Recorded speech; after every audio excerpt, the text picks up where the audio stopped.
Olá e seja bem-vindo a mais um vídeo tutorial de Blender. No vídeo anterior nós vimos como baixar e instalar o Blender e agora eu vou apresentar uma visão geral dos menus, do funcionamento do Blender e algumas configurações a mais que nós não chegamos a fazer. No vídeo anterior perguntaram quais são os requisitos para usar o Blender, né? Bom, você pode pegar aqui no site e eles são: ter uma CPU quad-core, ou seja, de 4 núcleos, 8 GB de RAM e uma placa de vídeo de 2 GB, de preferência tudo com menos de 10 anos. São esses os requisitos. E, bom, agora podemos começar. Então eu vou só clicar aqui e nós temos aqui o cubo inicial do Blender, uma luz e uma câmera.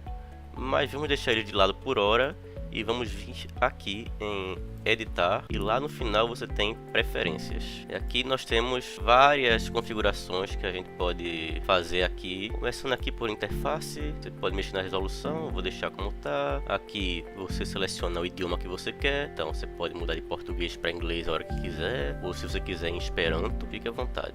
Temos também outras opções aqui, mas isso não é realmente importante, a não ser que você realmente queira muito mexer nisso. Aqui em temas você pode mexer mais algumas preferências e tudo mais, mas enfim, isso aqui é só se você quiser realmente mudar toda a aparência aqui, então fique à vontade. Aqui nós temos mais algumas configurações de aparência também, configuração de luzes, que você não precisa mexer, não pelo menos por enquanto, configurações de edição também, que você não precisa se preocupar por enquanto. A animação também. Aqui nós temos os complementos, também chamados de add-ons em inglês. Você vai encontrar muito esse termo por aí. O que são eles? Eles são programas externos. Alguns são do próprio Blender, mas a maioria são programas externos, ou seja, são um programa feito em Python que é adicionado ao Blender para adicionar algumas funcionalidades adicionais, como por exemplo esse aqui que está selecionado. É o Blender Kit que eu instalei. Ele me dá várias opções de texturas e materiais para trabalhar que não tem disponíveis no Blender, né? Mas eu vou explicar melhor sobre eles mais para frente. Aqui tem mais configurações de teclado, mouse. Fique à vontade para mexer se você quiser, mas não precisa realmente. Aqui mais algumas configurações de navegação. E se você não estiver gostando de como está a navegação aqui no Blender, você pode mexer aqui, aumentar e diminuir velocidade da navegação. Aqui começa a ter alguma importância, que é o mapa de teclas, né? Você pode escolher aqui se vai selecionar as coisas com o botão esquerdo ou direito do mouse, o que vai fazer a barra de espaço, que no caso está configurada para dar play na animação aqui embaixo. Como não tem animação, não vai fazer nada, ou para abrir ferramentas ou para pesquisa. Eu aconselho a deixar aqui em reproduzir mesmo. Outras configurações que temos aqui, uma importante é essa aqui, Middle Mouse Action, ou seja, é o que a rodinha do mouse faz quando você aperta. Ela pode tanto fazer isso aqui, orbitar, quanto isso aqui, que é o pan, né, panorama, só mexer assim sem girar. Eu prefiro deixar aqui em órbita, mas se você preferir do outro jeito, fique à vontade para trocar. Aqui tem outra opção que eu selecionei, que é o Tab for Pie Menu, ou seja, se eu apertar Tab aqui, vai abrir esse menu aqui, ó, esse menuzinho contextual. Para que ele serve? Eu vou explicar já já. E temos outras configurações aqui, se você quiser, de teclas, mas no momento não precisa mexer em nada disso. Aqui, configurações de sistema, no caso, se você tiver uma placa de vídeo que suporte CUDA, OptiX, alguma desses tecnologias de aceleramento de processamento, você ativa aqui. Ele não vem ativado inicialmente, então você tem que vir aqui e ativar se você tiver uma placa de vídeo adequada, né?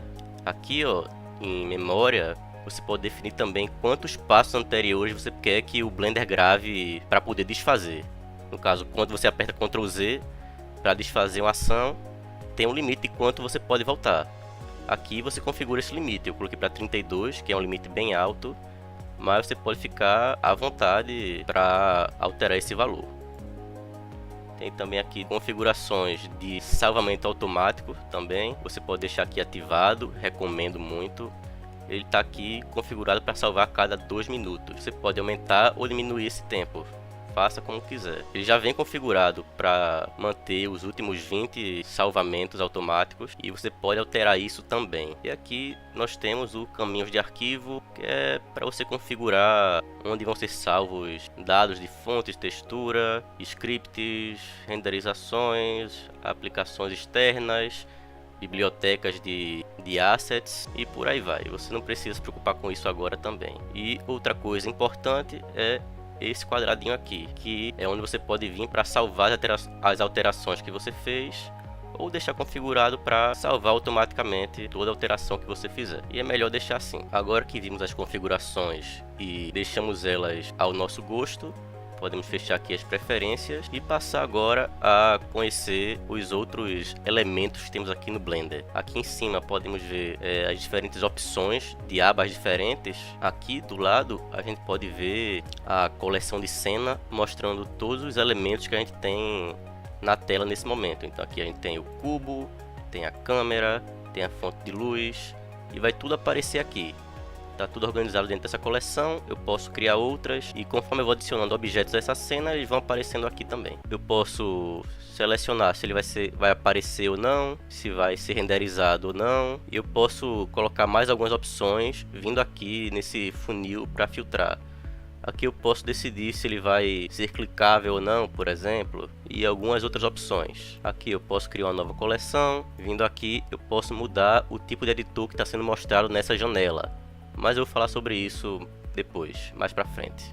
Por enquanto vamos deixar nesse padrão mesmo. E aqui embaixo nós temos mais algumas opções, entre elas a ferramenta selecionada e as configurações dela, a aba aqui de renderização, que eu vou explicar melhor como é que funciona, mas é aqui que a gente vai configurar quando for pegar a imagem final do nosso projeto. Aqui é o output, né, que a gente define o frame rate de vídeos, de animação, a resolução da imagem quando ela for renderizada, onde vai ser salvo, qual o tipo de salvamento, se vai ser, qual formato. Aqui a gente define tudo isso. Aqui nós temos as camadas, configurações da cena, configuração do mundo, que a gente pode definir a cor do fundo, a textura de fundo, entre outras coisas. Aqui são as propriedades do objeto selecionado, que no caso é a luz. Se eu clicar aqui no cubo dessa vez, vai ser outras propriedades que eu posso alterar nele. E aqui nós temos uma das funcionalidades mais importantes do Blender, que são os modificadores. A gente coloca aqui, adicionar modificador, e temos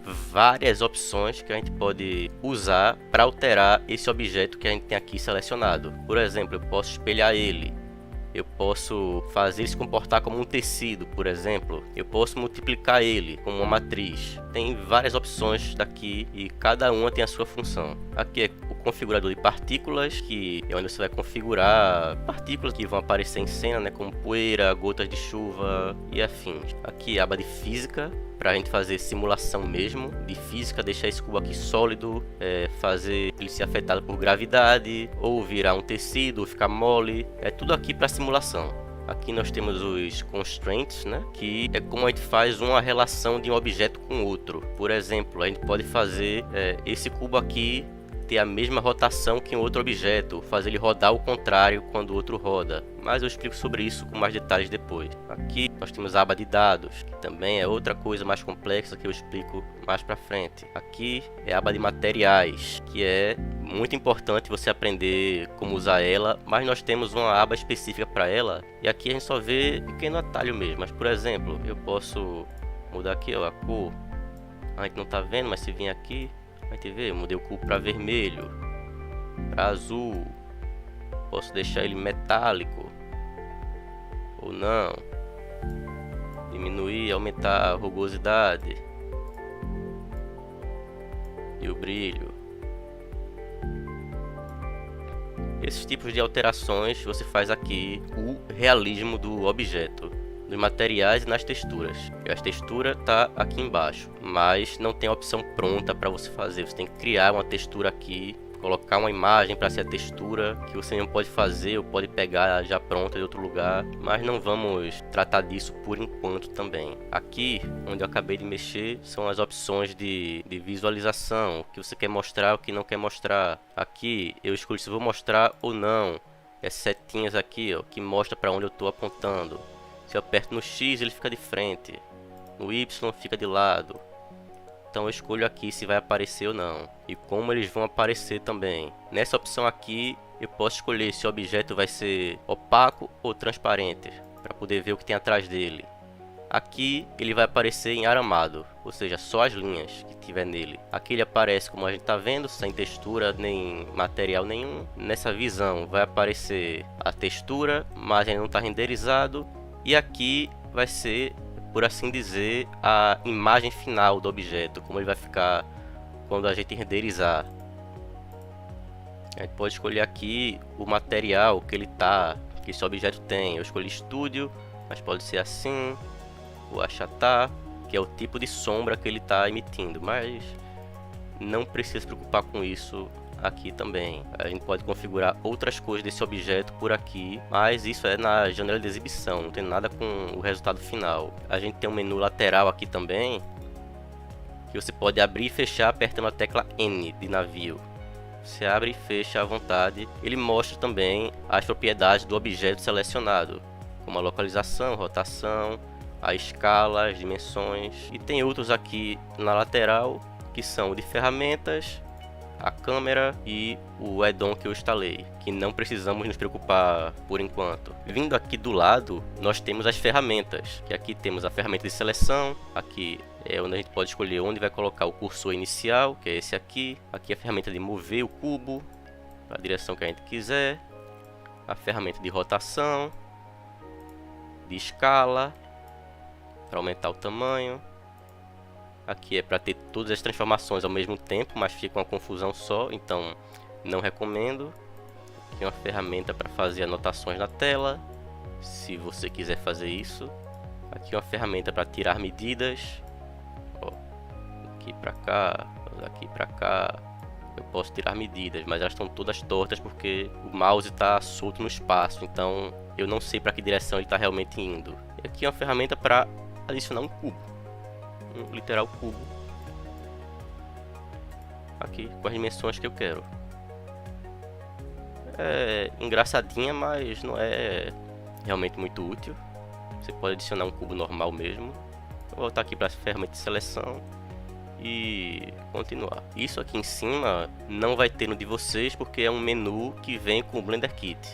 Então não precisa se preocupar com isso, mas aqui nós temos mais algumas opções, como por exemplo esse aqui, que são as orientações de transformação. Aí você pode dizer se quer que seja global, local, de acordo com as normais, enfim, não mexa nisso por enquanto. Aqui nós temos a opção de fazer um objeto colar no outro quando eu coloco eles por perto. Assim, ó, vê que ele está andando mais desajeitado, de quadrado por quadrado, e quando chegar aqui ele vai tentar se adequar à superfície, mas como não está muito regular, não vai acontecer.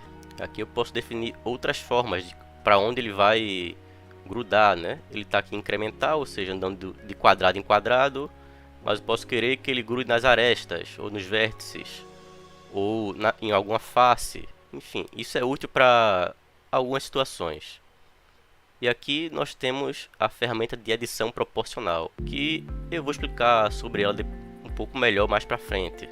Mas basicamente ela vai permitir que a gente faça edições de vários vértices de uma vez, mexendo somente em um. Mas isso a gente não faz aqui, a gente faz nessa tela aqui. Estamos no modo de objeto, aí a gente vem para o modo de edição, onde a gente pode editar diretamente nos vértices, arestas e faces.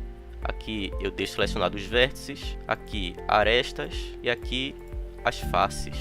Aí aqui sim eu posso, por exemplo, selecionar esse vértice aqui, ativando a edição proporcional. Aí eu venho aqui, eu quero mexer esse vértice, mas ele não vai mexer sozinho se eu fizer assim.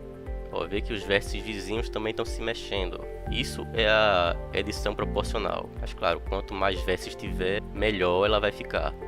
Voltando aqui para o modo de objeto, a gente tem mais algumas opções aqui que são todas relacionadas ao objeto em si. Por exemplo, a gente vem aqui em visualizar, a gente pode definir o que vai aparecer, o que não vai. Aqui em selecionar, a gente tem algumas opções para selecionar. Por exemplo, para selecionar tudo, a gente aperta A.